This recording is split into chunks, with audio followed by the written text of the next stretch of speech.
ఈ మీటింగ్‌కి చిరంజీవి గారు రాలేదు సార్. అంటే ఇండస్ట్రీలో ఉన్న పెద్ద వ్యక్తుల్లో కీలకమైన వ్యక్తి మెగాస్టార్.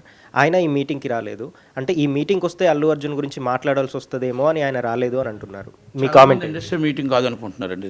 ఇది అల్లు అర్జున్ గారి మీటింగ్ అని అనుకున్నారు. చాలామంది ఇండస్ట్రీ మీటింగ్ కాదనుకున్నారు. మేము కూడా అనుకున్నాం. మరి మా ఆఫీస్ బ్యారర్‌గా మమ్మల్ని కూడా పిలలేదు కదా. కనుక ఓన్లీ జస్ట్ వాళ్ళనే పిలిచారు. ఇది ఇండస్ట్రీ మీటింగ్గా ఇండస్ట్రీ మీటింగ్గా జరిగితే ఒక మెమోరాండం ఉంటుంది. దానికంటే ఒక ఈ ప్రొసీజర్ ఉంటుంది. దానికంటే చిన్నవాళ్ళకి ఏం కావాలి, మధ్యతరగతి వాళ్ళకి ఏం కావాలి, అసలు ఏమేమి మాకు డిమాండ్స్ ఉన్నాయి, పెద్దవాళ్ళకి ఏం కావాలి అని అన్నీ అడుగుతారు.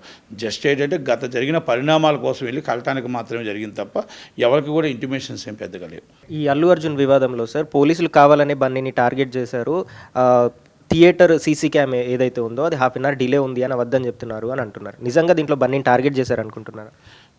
తప్పుడు సమాచారాలు ఇవ్వకూడదండి. తప్పుడు ఈరోజు సోషల్ మీడియా మళ్ళీ పెట్టారు, తప్పుడుగా పెడుతున్నారు చాలామంది. 100% కటకట లెక్కటాల్సి వస్తుంది. కనుక దయచేసి జరిగిపోయింది.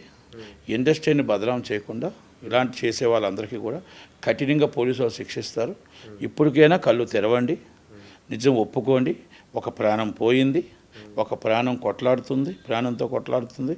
దయచేసి ఇప్పటికైనా మన తప్పు మనం తెలుసుకుంటే బాగుంటుంది అనేది నా ఉద్దేశం. ఈ ఘటనలో బాధితుడు శ్రీతేజ్కి ఇప్పటివరకు దాదాపు 2 కోట్ల దాకా విరాళాలు అందాయి సార్. న్యాయం జరిగింది అనుకుంటున్నారా? ఇంకేదైనా చెప్పాలి అనుకుంటున్నారా మీరు? న్యాయం జరిగిందా న్యాయం జరగలేదో మనిషి తల్లిని అయితే తీసుకురాలేం.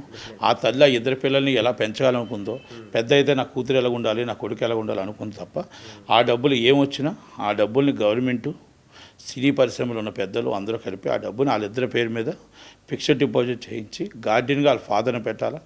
ఆ తల్లి ఆ కళలు, ఆ పిల్లలిద్దరికి కళలు ఏ విధంగా నా పిల్లలు ఎలా ఉండాలా, నా పిల్లలు ఈ విధంగా ఉండాలి అనుకుందో, ఆ పిల్లలిద్దరి చదువు కానీ ఆ పిల్లలిద్దరికీ కూడా గవర్నమెంట్ కానీ సినిమా ఇండస్ట్రీ కానీ దత్తత తీసుకొని ఆ జీవితాంతం చదువు కానీ పెళ్ళి కానీ పిల్లలు సినిమా పరిశ్రమ చేయాలా.